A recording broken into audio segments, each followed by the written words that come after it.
Okay, so hey YouTube, I'm back again with another video. Thank you guys again for tuning into my channel. So this video is going to be about something that I got through. So back in maybe I'll say it started in 2010. After I started to actually go to the gynecologist. I started going to the gynecologist because I started to get these really weird swollen nodules within my groin. And for so long, I thought it was just vaginal infections. Literally it was in my groin. So it was always like these deep nodules that was underneath the skin that will swell up. And so for the longest, I thought it was, I was wearing too tight of panties. I was sweating too much, things like that. So I kept going to the gynecologist in hopes that they would diagnose me with something. They never diagnosed me with anything. They actually kept on giving me antibiotics. Okay, at the time, I didn't know the harm that antibiotics could do. So literally, I would go to the doctor maybe every 3 months on antibiotics due to these swollen nodules that I would get in my groin. When it would get really swollen, I would just do warm compresses, things like that. Nodules was only on one side the whole time, but they started to grow on the other side.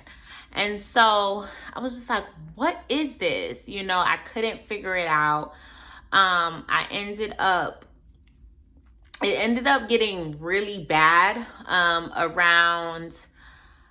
At this point, I stopped going to the doctor. I stopped going to the doctor because all they were going to do was put me on antibiotics. So I stopped going to the gynecologist at that point. And then around 2016, 2017, I started to have really bad flare-ups to the point where I was debilitated. I couldn't walk because they didn't grow anywhere else. They were just literally in my groin. So it would get to the point, the 2 times that I ended up having to go to the urgent care in the hospital, it got so big to the point I couldn't work, I couldn't walk. I was in excruciating pain because basically these boils, they fill up with a bunch of pus, and it's really gross. But it's super painful, especially in that area where you're constantly rubbing, and having friction against it. After speaking to the doctor who had to drain it in the hospital, she ended up referring me out to a dermatologist because at this point she was like, this has nothing to do with your vaginal health. This is a skin disorder. So I went to the dermatologist and finally I was diagnosed. And they told me that I had hidradenitis suppurativa, also known as acne inversa. Okay. Disorder it's an autoimmune disorder that is pretty much like acne. However, it subsides underneath the skin. With autoimmune disorders, it's like your body is fighting against itself. So somehow the sweat wasn't releasing properly, those glands, and they were swelling the glands, which caused it to get inflamed and cause the boils. I was told that it was autoimmune. It wasn't anything that I could do to get rid of it, only to treat it.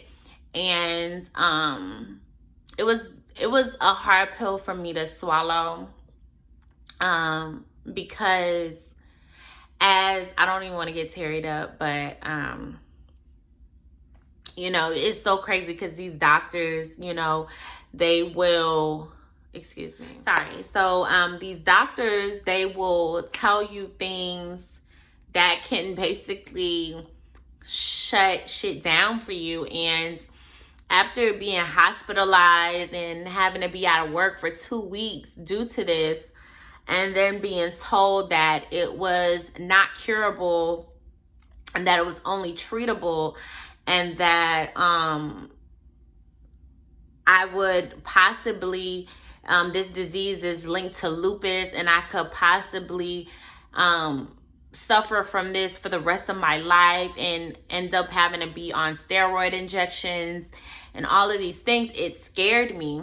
And it was a hard pill for me to swallow, being someone who's never been hospitalized, who's never been sick or had to go through anything like this before.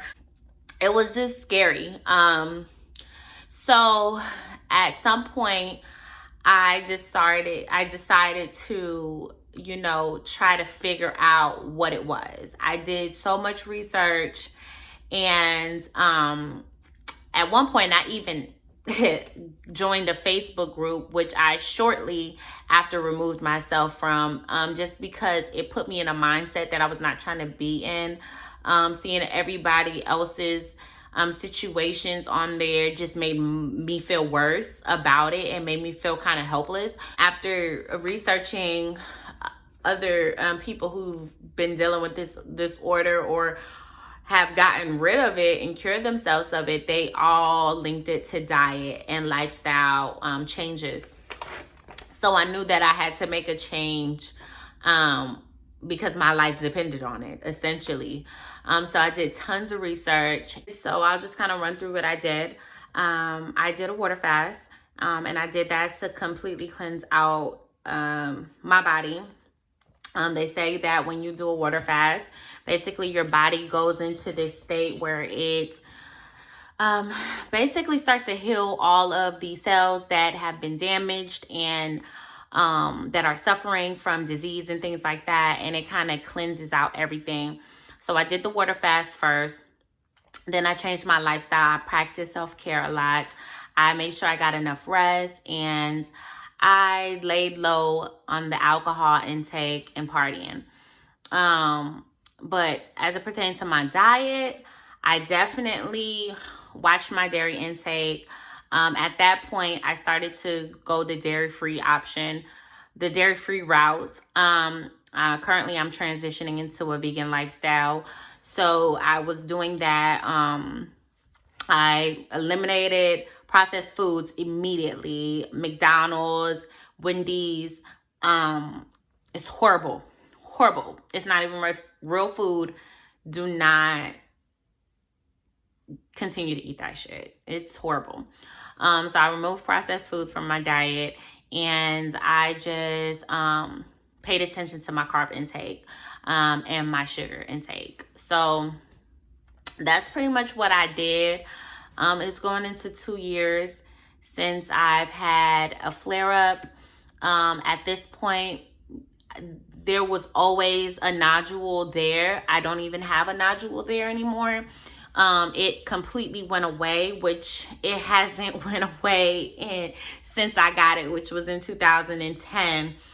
So I definitely believe that I'm not a scientist or anything like that.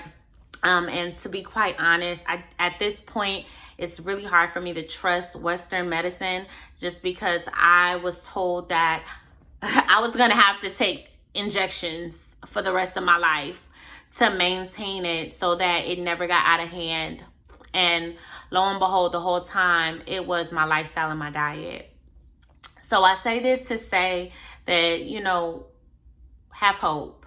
You know, I get so emotional because this was such a huge lesson for me to take care of myself.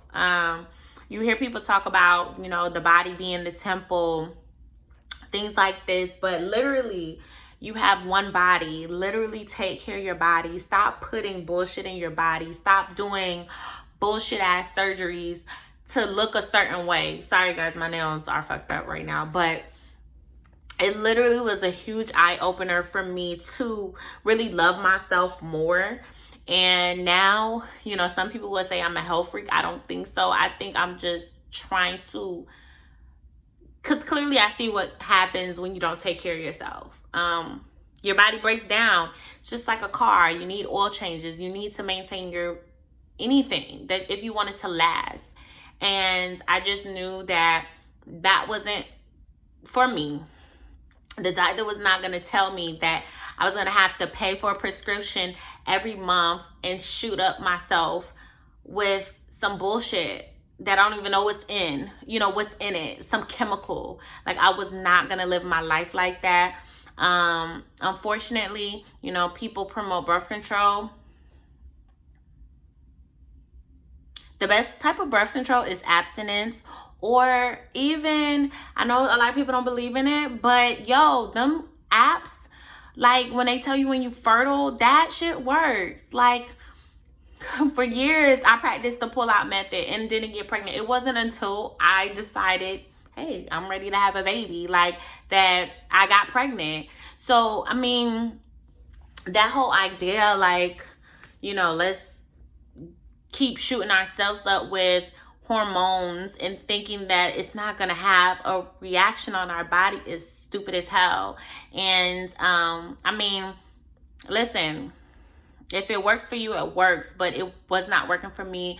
I didn't like the fact that I wasn't able to monitor when my cycle was coming. I didn't know, because I would have periods, I wouldn't have periods, and it was causing me to get hairy in places I don't want to be hairy. And lo and behold, it was also playing a part in my hormonal imbalances and why it was feeding this disease that was in my body. And then another important thing is, you know, maintaining good gut health. I don't think you hear about that too much. Gut health is important. You know, your digestive system is your second brain, and you have to keep it healthy. You have to, literally, Dr. Sebi talks about it. Well, he talked about it a lot in his books, that basically the digestive tract, if that is unhealthy, you will die from disease, because at that point all your organs are breaking down because certain things are not digesting properly within the system. So, I mean, I'm not a scientist, like I said, but this is what worked for me.